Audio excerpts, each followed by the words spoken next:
Au nom du Père et du Fils et du Saint-Esprit, Amen. La paix de Jésus soit dans votre maison, sa paix et sa joie. Alléluia. J'espère que vous allez bien. Nous lisons le Saint-Évangile selon saint Marc, chapitre 1, versets 14 à 20. Que ta parole, ô Jésus, rentre dans mon esprit, que ma bouche proclame ta parole et que mon cœur l'accueille. Amen. Jésus appelle ses 4 disciples après l'arrestation de Jean, donc de Saint Jean-Baptiste. Après l'arrestation de Jean, Jésus s'en alla en Galilée. Il proclamait la bonne nouvelle de Dieu en ces termes. Les délais sont accomplis, le règne de Dieu est là, convertissez-vous et croyez à la bonne nouvelle. Je m'arrête un instant pour vous rappeler que quand nous entrerons en carême, c'est la phrase que prononce le prêtre quand il nous met la croix de cendre sur le front le mercredi des cendres qui marque l'entrée en carême. Convertissez-vous et croyez en la bonne nouvelle. Je crois que c'est le 5 mars, l'entrée. Comme Jésus passait le long de la mer de Galilée, il y avait là Simon et André, le frère de Simon. Il les vit qui jetaient leurs filets dans la mer, car ils étaient pêcheurs. Jésus leur dit, « Venez, suivez-moi. Je ferai de vous des pêcheurs d'hommes. » Eux aussitôt laissèrent leurs filets et le suivirent.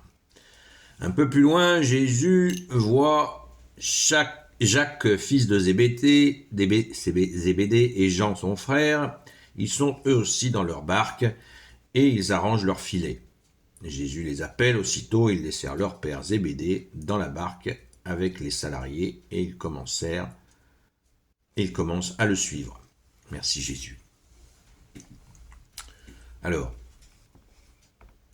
les premiers disciples, André et Saint-Pierre qui sont frères, Saint-Jacques le majeur et son frère, Saint-Jacques le majeur et son frère Jean, qui sont frères aussi.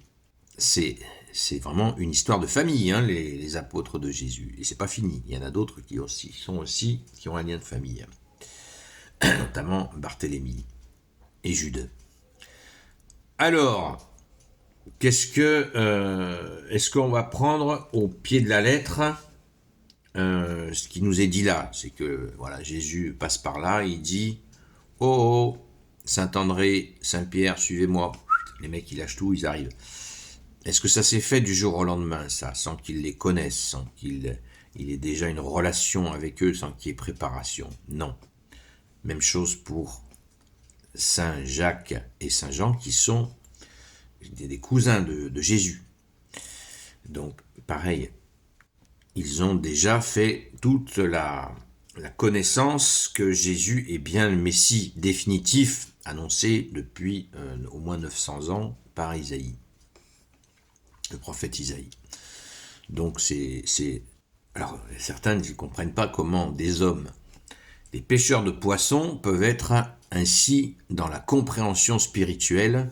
C'était justement une des qualités des Hébreux, c'est que beaucoup avaient cette connaissance. Et cela particulièrement, notamment Saint André et Saint Pierre, puisqu'ils étaient aussi disciples de Saint Jean-Baptiste. Donc quand Saint Jean-Baptiste est venu, il a fait des disciples. Et oui, il n'était pas tout seul dans le désert. Il avait des disciples autour de lui, qui justement connaissaient l'Écriture. C'est beau. Donc, on voit bien que des hommes qui travaillent de leurs mains, comme on dit, il faut aussi un cerveau pour travailler de ses mains, eh bien, ils peuvent avoir une connaissance, une érudition, quelle qu'elle soit. C'est intéressant, à mon avis, à retenir, parce que nous vivons une époque depuis longtemps, qui est très intellectualisante, où on a séparé les travailleurs manuels, comme on dit, comme s'ils n'avaient pas de cerveau, et les gens qui font un travail intellectuel. C'est d'ailleurs pour ça que notre société, à mon humble avis, est dans la M dans laquelle nous sommes. parce que à force de prendre des distances avec le réel, le concret, eh bien, nous vivons catastrophe sur catastrophe. Parce qu'il y a toujours quelqu'un qui va faire un concept intellectuel, alors qu'on règle, normalement, quand on a un problème, on le règle. On le voit aujourd'hui. Énormément de gens doivent choisir entre manger et se chauffer, mais non, on continue à faire des concepts, à réfléchir. Voilà, nous sommes des modèles de droits de l'homme, etc. Ouais, quand tu as la liberté de penser, ah oui, la belle liberté de penser, quand tu dois choisir entre manger et te chauffer, tu es bien avancé.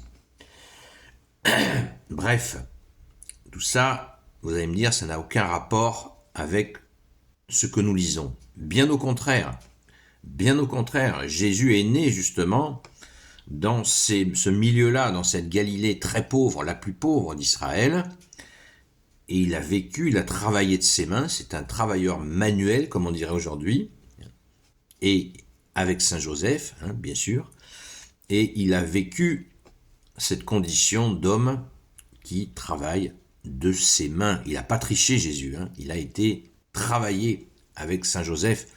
Toute la période des 12 ans jusqu'à 30 ans, Jésus a travaillé avec Saint Joseph, et certainement durement à certains mots. Il n'a pas triché.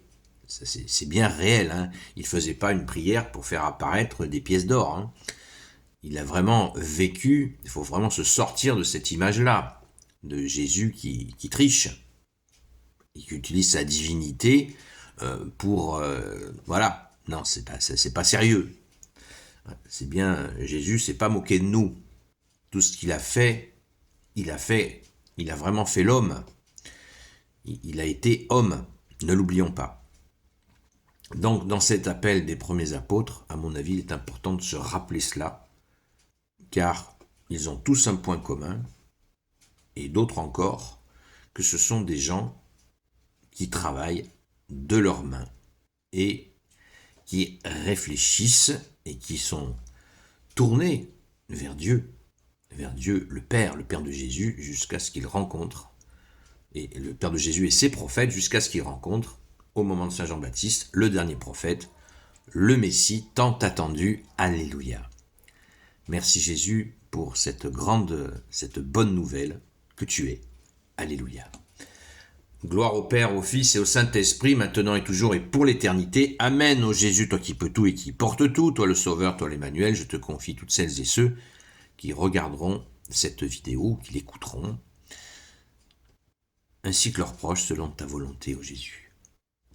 Sainte Marie, Reine des cieux, toi l'Immaculée Conception, toi qui écrases le serpent, toi qui es la lune sous tes pas, toi notre Mère, Notre-Dame. Pardon.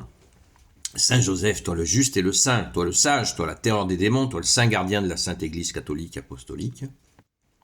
Sainte Marie-Madeleine, notre chère sainte patronne, et vous, tous les saints et saintes, amis de toi Jésus, Saint Michel Archange, Saint Gabriel Archange, Saint Raphaël Archange, et vous, tous les anges qui servez Jésus, je vous confie toutes celles et ceux qui regarderont cette vidéo, ainsi que leurs proches, selon ta seule volonté, ô Jésus. La paix de Jésus soit dans votre maison. Je vous dis, ce soir, on retrouve notre horaire habituel à la grâce de Jésus, 20h sur la chaîne TikTok Seul Jésus Sauve. Et je vous dis donc à très vite.